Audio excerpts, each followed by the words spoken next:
So let's talk about your old phone. What actually happens to it when you're done with it? It seems like a simple question, right? But the answer points to this massive, growing global crisis, electronic waste. And today, we're going to look at how two neighbors, India and Nepal, are trying to tackle this problem head-on with a really clever policy called Extended Producer Responsibility, or EPR for short. So here's our game plan. First, we'll get a handle on just how big this e-waste problem is. Then, we'll break down what this EPR thing actually is.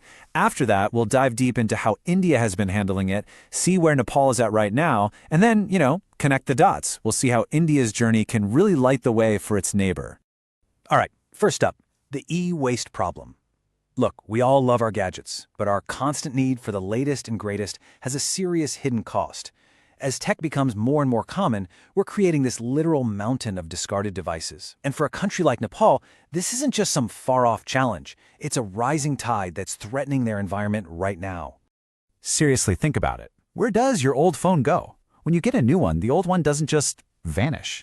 It enters this massive waste stream that has some pretty serious and often totally invisible consequences for our health and for the planet. Just let that number sink in for a second. 28,000 tons in just 1 year, and it's growing fast. But that number, as big as it is, only tells you part of the story.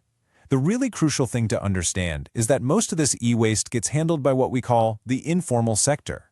And that means people are often taking these devices apart in really hazardous conditions, exposing themselves and their communities to toxic stuff like lead, mercury, and cadmium.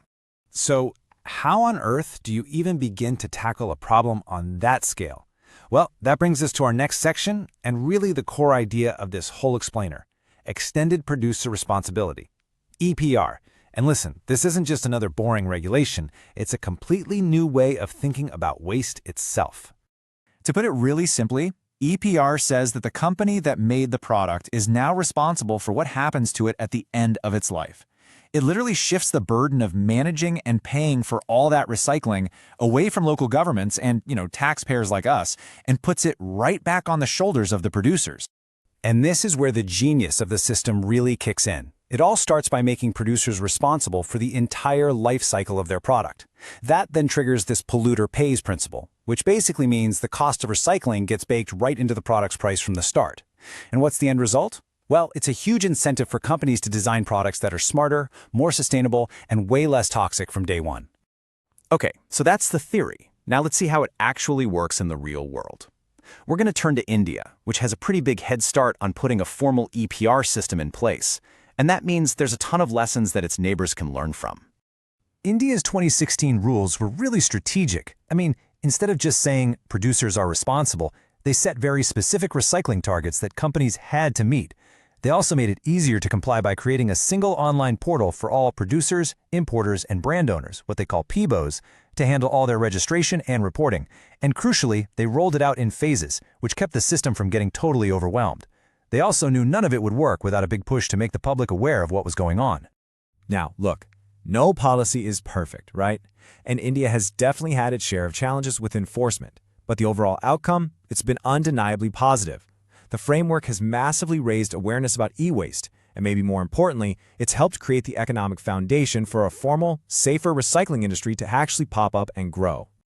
Okay, so with India's experience as our benchmark, let's pivot back to Nepal. What are the specific hurdles and, the gaps in their policy that are standing in the way of building a similar system?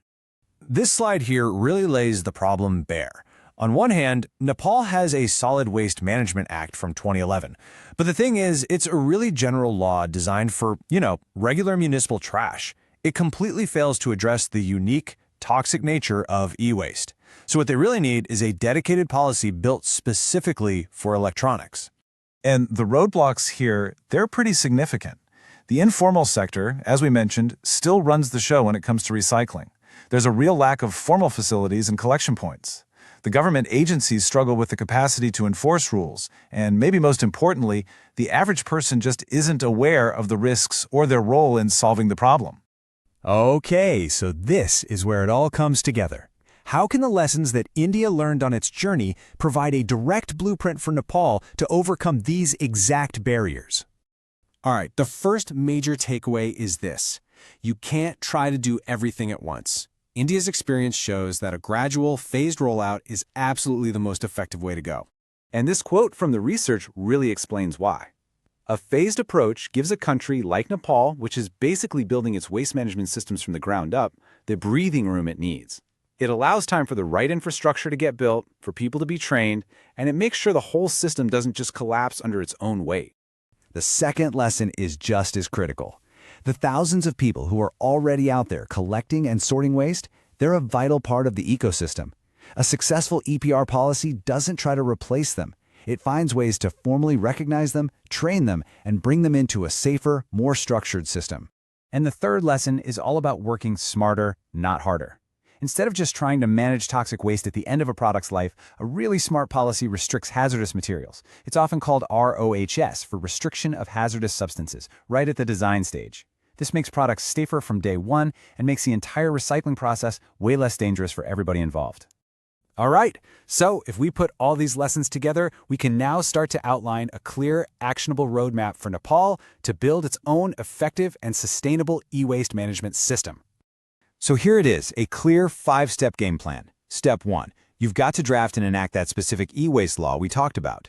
Step 2, build capacity across the board. Train the government agencies, train the producers, and train the recyclers. Step 3 is all about investing in the physical stuff, the collection centers and the recycling plants. Step 4, launch those super important public awareness campaigns so consumers actually know what their role is. And finally, step 5, you have to foster collaboration.